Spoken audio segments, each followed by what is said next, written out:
Hey, I'm Adam Hoge, and this is Bears Mock Draft 2.0. Before we get in the picks, I want to make sure you know that these prospects and many, many more all available to you in our Bears 100 draft database. We've been working on this throughout the entire draft season, and by the time we get to the draft, we're going to have a full board of 100 players available specifically for the Chicago Bears in mind, and that's all available to CHGO Diehard. So if you're not already a diehard, become one now. Go to allchgo.com/diehard. One of the many perks you get for being a CHGO Diehard. Also, our draft party, it's coming up. The tickets are flying. Thursday's almost sold out, so if you can't get in on Thursday, come join us Friday night. We're still going to be celebrating whatever happens Thursday night. We basically know what that is, and we're about to talk about it here on this mock draft.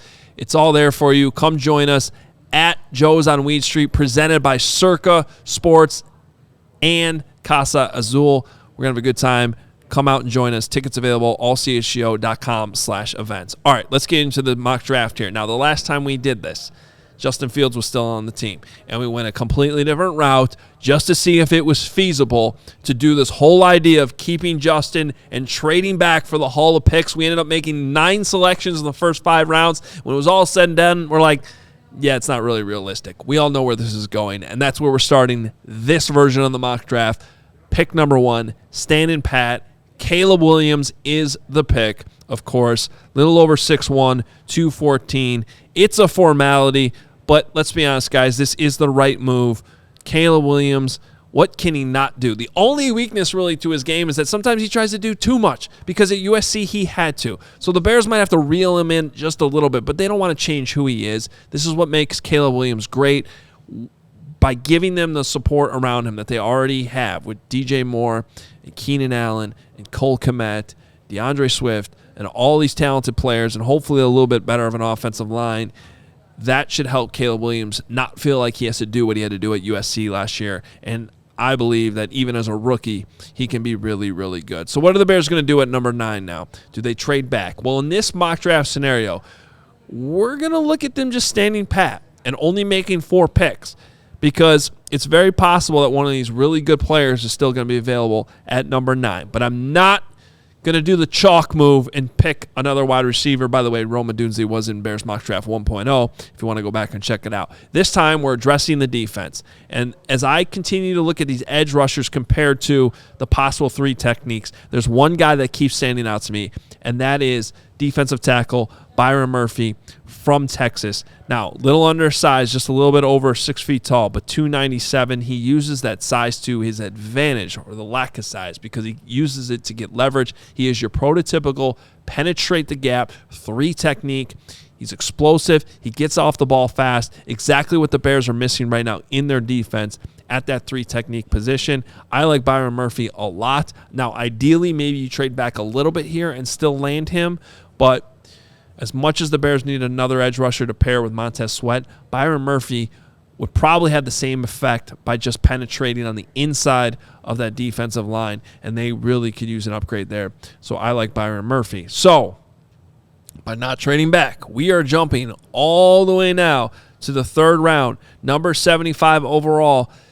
Scenario we got to talk about, guys, is they do not have a 2nd round pick. It's very possible, but at least they do have those 2 picks in the top 9. They go to the 3rd round. This is where we look at a different wide receiver. Since we're not taking Rome Odunze in this one, how about his teammate, Jalen Polk? If you watch Washington Husky football this year, you know this guy was pretty damn good too. Now, he's not quite as shifty, not quite as fast as Rome Odunze. That's why Rome Odunze is going to go in the top 10. But we're talking about a guy who's just a little under 6'2", 203 pounds. Kind of reminds me of Allen Robinson almost a little bit, in that he's not the fastest guy. He's not the shiftiest route runner in the world, but he's crafty, and he knows how to change up his speeds and get open. And plus, he was Washington's go-up-and-get-it guy. So think about that. Think about that pairing with DJ Moore and Keenan Allen in the slot. Polk could be a perfect addition in the 3rd round, and he's probably still going to be available somewhere around there, despite as many good wide receivers that probably are going to go in the first 2 rounds. I like Polk in this spot. Now we go to the 4th round, 122 overall. This is the pick the Bears got from the Eagles last year for moving back 1 spot in the 1st round.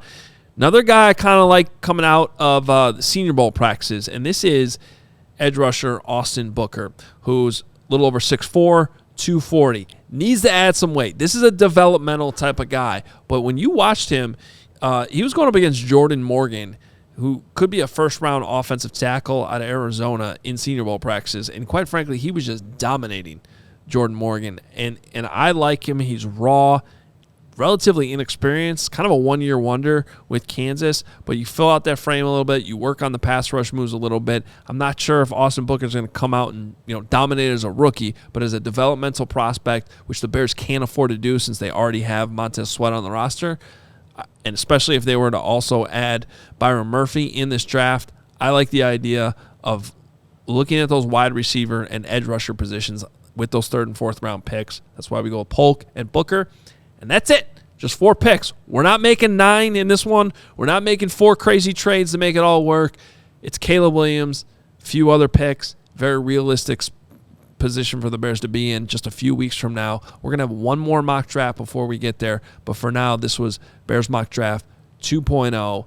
Make sure you subscribe, hit the like button, and find all of our draft content. We're pumping it out every single day here at CHGO.